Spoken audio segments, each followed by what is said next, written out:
Oke guys, cerita sebelumnya diakhiri dengan Ghislaine yang telah menyelesaikan ekspedisi penaklukan hutan monster dan dia pun kembali ke Perdium. Hal itu tentu saja mengejutkan semua orang, karena mereka menganggap tuan mudanya hanya melakukan seenaknya, dan sekarang dia harus dihukum. Tanpa basa-basi lagi, Ghislaine pun datang ke tempat di mana diperlukan pembicaraan tentang dirinya serta para petinggi. Situasi saat itu menjadi mencekam, mereka semua menatapnya dengan tajam. Walaupun tidak mengutarakan secara langsung, mereka benar-benar marah akan tingkah seorang tuan muda yang buruk. Di antara mereka, sang Lord sendiri menatap Ghislaine dengan tajam, tetapi di dalamnya hanya terlihat seperti seorang ayah yang penasaran akan sesuatu. Dengan sedikit senyum, Ghislaine mengatakan jika dia sudah kembali setelah perjalanan yang cukup panjang. Ayahnya kembali mengingatkan bahwa dia sudah pernah mengatakan Ghislaine tidak boleh mengembangkan wilayah di hutan monster, dan semua itu berlaku bagi semua orang. Lalu Ghislaine meminta maaf, sebab dia merasa hal ini harus dia lakukan walau harus mengabaikan perintah ayahnya sendiri, yang merupakan penguasa wilayah. Ucapan itu tentu saja memicu amarah para petinggi lainnya, disebabkan tuan mudanya seakan melakukan sesuatu yang sangat penting, hingga berani melawan perintah sang Lord. Memasuki hutan monster saja sudah dianggap sebagai kejahatan yang serius, apalagi jika para monster keluar dari hutan hingga menyerang istana disebabkan mereka terganggu di sana. Meski terus ditekan, Ghislaine tetap tenang dan meminta semua orang melihatnya. Dia baik-baik saja, bahkan tak ada monster yang keluar menyerang istana, jadi tak ada yang perlu dikhawatirkan. Mereka pun makin marah, karena tuan mudanya sudah salah, tetapi tetap saja berbicara seenaknya. Lalu salah satu dari petinggi Albert menanyakan apakah tuan mudanya menganggap tindakannya adalah sesuatu yang lucu sehingga dia terus bermain seperti ini. Dikarenakan belum ada insiden, maka dia akan menunda membahas hal tersebut. Tapi tuan muda, Anda memiliki masalah lain yang harus dijelaskan. Kertas ini pasti akan membuatnya tidak lolos dari masalah, karena sudah melibatkan nama Perdium sendiri. Surat itu dari Count Rayfold, dan mereka semua sudah menduga jika tuan mudanya pasti membuat masalah saat berkunjung di sana. Ternyata, tuan muda telah memeras uang Amelia dalam jumlah yang banyak secara paksa, yang merupakan sebuah kejahatan. Karena tindakan tuan muda, maka Count Rayfold memutuskan segala bantuan ke Perdium, bahkan membatalkan pertunangan mereka, hingga masalah ini menjadi sebuah guncangan besar bagi Perdium. Ghislaine dapat melihat jika catatan laporan di tangannya ditulis langsung oleh Count Rayfold, bukanlah sesuatu yang dibuat-buat. Dengan ini maka Amelia sudah pasti bergabung dengan musuh yang ingin menjatuhkannya. Dalam kasus ini, Amelia takkan berguna lagi untuknya, bahkan bisa menjadi ancaman serius. Jika Ghislaine terlambat bergerak menuju hutan monster, maka dia pasti akan mendapatkan masalah yang sangat sulit untuk ditangani. Namun sekarang, dia sudah kembali. Albert sangat ingin mendengar apakah tuan muda mengakui kesalahannya maupun mencoba membela diri seperti sebelumnya. Yang lainnya berpendapat bahwa tuan muda harus mengembalikan uang yang diberikan oleh Amelia, dan jumlah itu seharusnya cukup untuk pengeluaran para prajurit dalam beberapa waktu. Tanpa basa-basi, Ghislaine menegaskan bahwa dia sudah menghabiskan semua uang itu tanpa ada yang tersisa sepeser pun. Dia terpaksa melakukannya disebabkan Perdium tidak memiliki uang, dan semua uang digunakan demi membuka lahan di hutan monster itu sendiri. Seketika ruangan ini menjadi sepi dikarenakan ucapan tuan muda yang sangat mencengangkan. Albert kembali menanyakan apakah tuan muda benar-benar menghabiskan uang yang sangat banyak hanya untuk bermain-main dengan hutan monster. Ghislaine pun meminta maaf karena tidak dapat membela diri atas kemarahan Rayfold terkait Amelia. Tiba-tiba saja Randolph mencengkam baju Ghislaine karena sudah tidak tahan lagi akan sikapnya. Randolph tak menyangka jika seorang penerus menjual masa depan keluarganya sendiri dengan cara yang sangat memalukan. Mereka bahkan menyebut bahwa Ghislaine sudah tidak pantas jadi tuan muda Perdium, karena dia tak lebih dari seorang penjahat yang harus dipenjara. Dengan wajah tenang, Ghislaine mengungkapkan bahwa dia akan mengatasi semua masalah yang ada, bahkan akan menyediakan dana bantuan yang diperlukan untuk seluruh wilayah Perdium, termasuk pengembalian uang yang diterimanya dari Amelia. Sang Lord yang mendengar itu tak mengerti kenapa putranya bersikap penuh percaya diri seperti itu. Dikarenakan situasinya sudah membosankan, Ghislaine memanggil Belinda untuk menjelaskannya, karena jika dia sendiri yang mengatakannya, maka tak ada yang akan mempercayainya. Sebelum itu, Ghislaine memberitahu bahwa dia memasuki hutan monster bukanlah tanpa alasan penting. Siapa juga yang mau bermain-main di sana dengan mempertaruhkan nyawa, katanya. Lalu, dia membuka kotak yang dibawanya, dan kilauan cahaya dari benda di dalamnya mengejutkan semua orang. Seketika suasana di dalam ruangan berubah, saat semua mata terpaku pada harta karun itu. Mereka tidak tahu dari mana tuan mudanya mendapatkan benda berharga ini, yang nilainya bahkan sudah melebihi uang pemberian Amelia. Di sisi lain, Belinda cukup kesal dengan Albert yang terus mencoba menyudutkan tuan mudanya. Ghislaine kemudian menginformasikan bahwa runestone itu ditambangnya sendiri di dalam hutan monster. Albert tidak memungkiri bahwa benda ini sangat berharga, tetapi ia tetap bersikeras. Tetap saja, Perdium tak akan bisa berjalan tanpa bantuan Count Rayfold. Ghislaine tersenyum mendengar ucapan itu, karena dia tidak mengatakan benda sekecil itu akan menyelesaikan semua masalah hari ini dan ke depannya. Tanpa membuang waktu lagi, Ghislaine pun membawa Sang Lord serta petinggi lainnya untuk melihat hasil penaklukan hutan monsternya.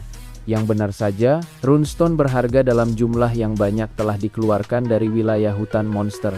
Tak hanya itu, semua orang di sana sangatlah disibukkan dengan proses pemindahan seluruh benda berharga tersebut, Homer dan Randolph. Kedua orang ini tak hentinya tercengang, karena tuan mudanya mendapatkan semua ini hanya dalam rentang waktu 15 hari, dan semuanya memiliki ukuran yang sangat besar. Lalu Sang Lord menanyakan kepada Belinda apakah semua kristal itu didapatkan dari ekspedisi, dan Belinda membenarkannya, bahkan memberitahu jika tuan muda sendirilah yang memimpin proses penaklukan hutan monster.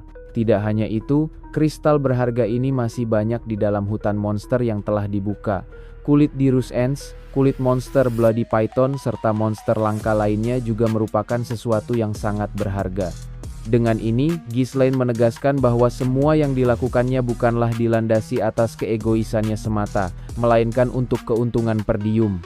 Dia tidak bisa mengatakannya secara langsung sebelumnya, karena tidak ada orang yang mau mempercayai. Tiba-tiba, Albert yang bertanggung jawab atas keuangan memberitahu Sang Lord bahwa semua yang ada di sini sudah membuat Perdium tidak perlu khawatir akan dana lagi. Pencapaian tuan muda yang luar biasa tak hentinya membuat mereka kagum. Kini mereka mendekatinya, menepuk punggungnya, bahkan memijatnya disebabkan tuan mudanya pasti kelelahan setelah perjalanan panjang. Mereka juga akan membantunya jika dia membutuhkan sesuatu. Ghislaine dapat merasakan perubahan sikap mereka, tetapi tetap saja, kemarahan mereka sebelumnya adalah bentuk kepedulian terhadap wilayah Perdium. Namun, Ghislaine mengajukan syarat untuk mereka. Ia meminta agar Scovan dan Ricardo dibebaskan, karena keduanya hanya mengikuti perintahnya untuk membuat cerita bohong mengenai kepergiannya. Selain itu, Ghislaine juga meminta agar larangan akses ke hutan monster tetap diberlakukan. Jika ada rumor yang menyebar, hal itu akan merugikan Perdium. Mereka berdua memahami jika permintaan itu sangat masuk akal. Adanya harta berharga haruslah tetap disembunyikan. Yang terakhir, Ghislaine juga meminta wewenang untuk membangun pasukannya sendiri, dengan hak penuh untuk merekrut dan mengelola baik para tentara bayaran maupun pasukan penjaga. Hal itu membuat para dewan di sana terkejut, karena hal ini tidak boleh dibiarkan.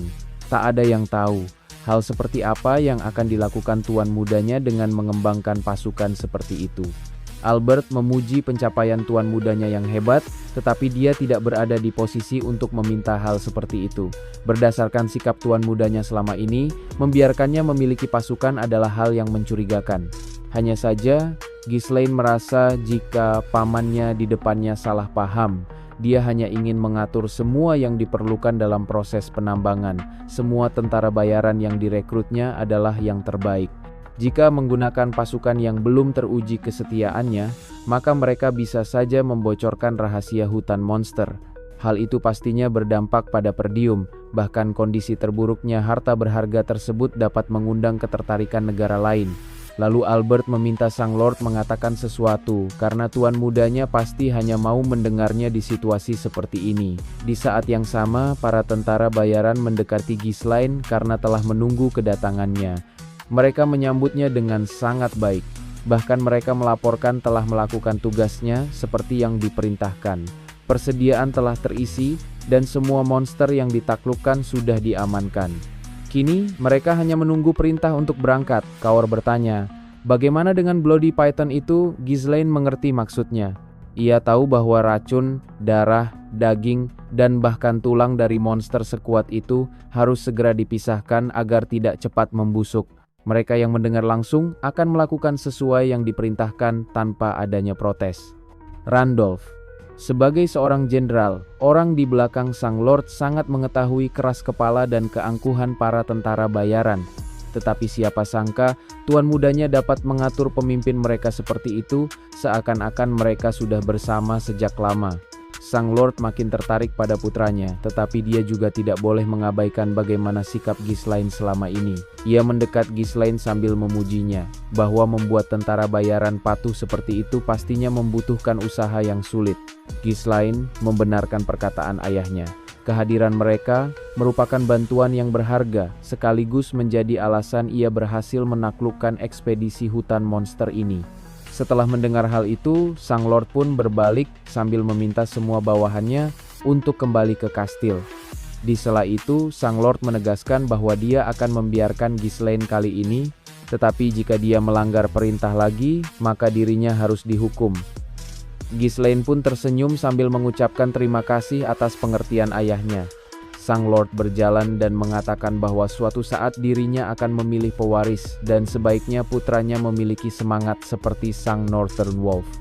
Ghislaine mengetahui jika julukan itu merupakan sesuatu title yang diberikan kepada Count of Perdium saat dirinya melindungi barisan depan bagian utara kerajaan Lautania. Bagi Ghislaine, ayahnya adalah seorang penyendiri dengan kekuatan militer yang lemah serta keadaan wilayah yang miskin. Meski begitu, dia tetap berjuang di baris paling depan bagian utara untuk memberikan seluruh hidupnya demi melindungi wilayah Perdium, tanpa memiliki keluarga yang tersisa.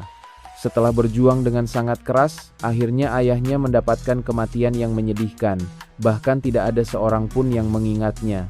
Ghislaine takkan membiarkan hal itu terulang. Ia akan memegang semua tugas, bertekad menjadikan Perdium wilayah terkuat di benua yang tak bisa dicapai musuh manapun. Kaor merasa lega karena mereka sudah bisa bersantai, dan Belinda menanyakan apakah tuan mudanya ingin langsung kembali ke kastil. Namun, Ghislaine ingin menyiapkan semuanya terlebih dahulu, agar mereka dapat melakukan rencana selanjutnya. Gillian menyatakan bahwa tuan mudanya sudah terlalu memaksakan diri. Belinda kemudian menambahkan, dia selamat berkat berada di dalam mulut Blood Python. Meskipun semua racun sudah dikeluarkan, kondisi tubuhnya tetap lemah. Akan tetapi, bagi Ghislaine, semuanya baru dimulai. Kabar tentang harta ini pasti akan menyebar dan sampai ke telinga orang-orang yang menginginkan wilayah ini. Maka dari itu, Ghislaine harus memperkuat pasukannya secepat mungkin, sampai berada di titik yang tidak ada seorang pun berani menantangnya. Setelah selesai mengatakan hal tersebut, Ghislaine pun tumbang karena tubuhnya sudah berada di ambang batas. Sementara itu, di tempat yang berbeda, seperti di sebuah kerajaan lain, di sana terlihat seekor burung merpati yang baru saja tiba dengan membawa sebuah surat di lehernya. Tanpa pikir panjang lagi, sosok ini pun membuka dan membaca informasi tersebut. Benar saja, surat itu berisikan perintah penghancuran Perdium menjadi tempat yang tidak bertuan, dan pemimpin mereka ingin menunjuk penguasaan baru untuk wilayah Perdium. Lalu sosok ini menanyakan berapa banyak orangnya yang masih ada di wilayah Perdium. Salah satu dari mereka pun menjawab jika hanya tersisa 2 pengikut dan 1 kesatria di sana. Maka dari itu, sosok itu memerintahkan agar 2 pengikut itu dikirim ke wilayah Diklat untuk menyebarkan fakta jika pewaris Diklat yang hilang ditemukan meninggal di Perdium. Hal tersebut sudah cukup sebagai pembenaran untuk memulai perang sekaligus mengadu domba kedua wilayah. Sosok ini tak pernah menyangka jika Tuan Muda Perdium akan menggagalkan misi kematian Elena, adiknya, saat festival, bahkan membakar semua bukti kematian Tuan Muda wilayah Diklat. Maka dari itu, dia akan mengirim Victor untuk mengambil alih komando penuh atas operasi ini. Namun para petinggi lainnya tidak setuju, disebabkan Victor merupakan kartu terkuat dan mengeluarkannya terlalu cepat. Mereka semua menyalahkan Frank yang gagal dalam misi kematian Elena. Lalu salah satu dari mereka mengatakan kepada Tuan di depannya, jika Victor tidaklah diragukan lagi tapi menggunakannya terlalu dini sama saja mengungkapkan kartu tersembunyi kerajaan ini. Selama ini mereka juga telah berhati-hati, sehingga tindakan ini terasa berlebihan. Dia juga mempertanyakan kenapa pihak Duke yang selalu bergerak diam-diam, kini malah ikut campur langsung masalah Perdium. Tuan mereka pun menjawab jika semua itu dikarenakan hutan monster yang telah ditaklukkan, walau masih wilayah gerbangnya. Sosok ini ingin menegaskan satu hal kepada semua pengikutnya, yaitu setiap keputusan mengikuti kehendak Duke Delphine dan jangan pernah mempertanyakan perintah apapun yang diberikannya. Karena perintah sudah dikeluarkan, maka semuanya harus bersiap untuk perang. Sosok ini adalah Count Desmond atau Harold Desmond, dan dia merupakan sosok yang memegang kendali atas para prajurit. Sementara itu, di tempat berbeda, Amelia terus berteriak menunjukkan kekesalannya atas perlakuan yang diterimanya dari Ghislaine. Di sana, pengawal pribadinya Bernaf hanya mendengarkan keluh kesal nonanya. Amelia tak menyangka jika Ghislaine akan menambang runestone berharga dalam hutan monster menggunakan uang yang diambil darinya.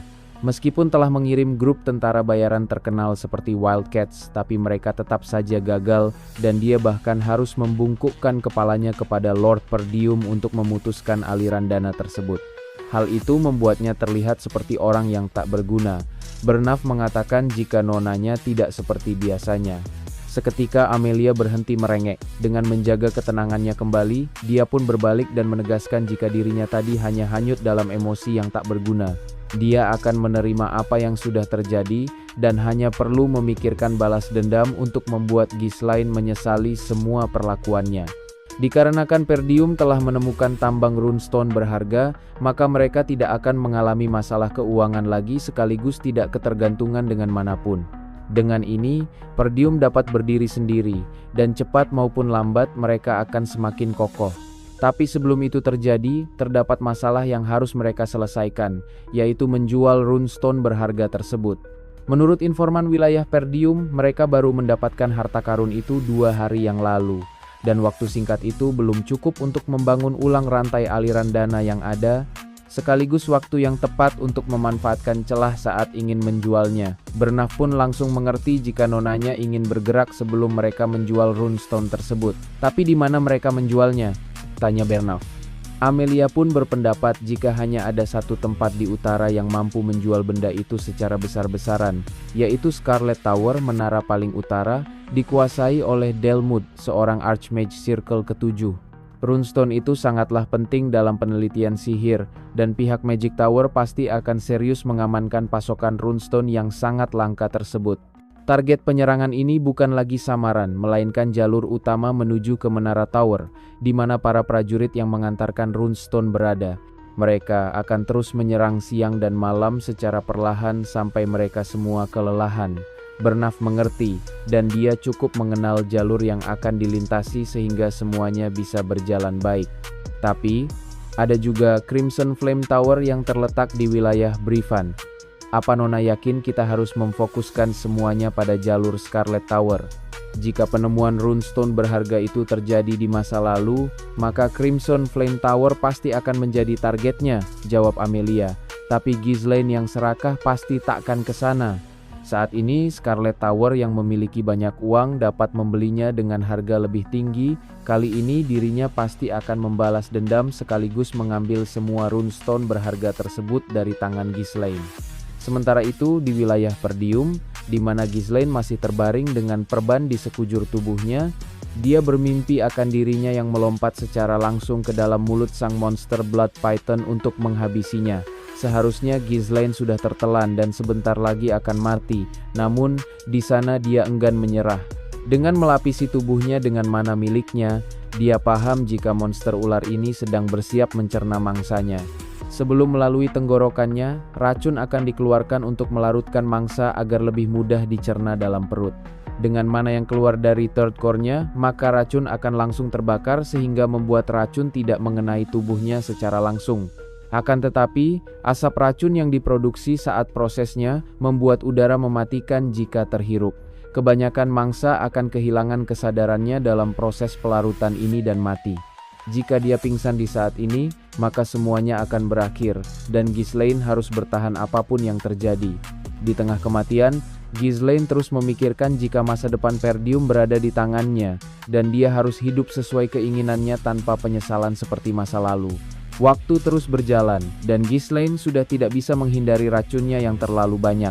Dia memutuskan untuk menyerapnya dibandingkan mati oleh racun tersebut. Racun yang diserap dalam tubuhnya akan masuk ke dalam third core-nya.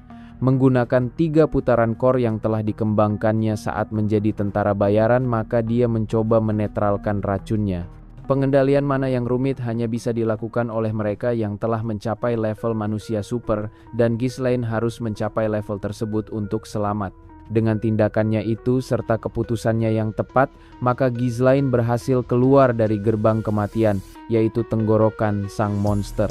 Beberapa saat kemudian, Ghislaine pun terbangun dan dia merasa tubuhnya sangat segar. Dia mengingat jika dirinya telah menerima pengampunan dari ayahnya, tapi dia tidak mengingat kejadian selanjutnya. Alasan dia terbaring menunjukkan jika dirinya telah tumbang disebabkan efek proses ekspedisi penaklukan hutan monster. Benar saja, adiknya telah berada di sampingnya dan langsung memeluknya.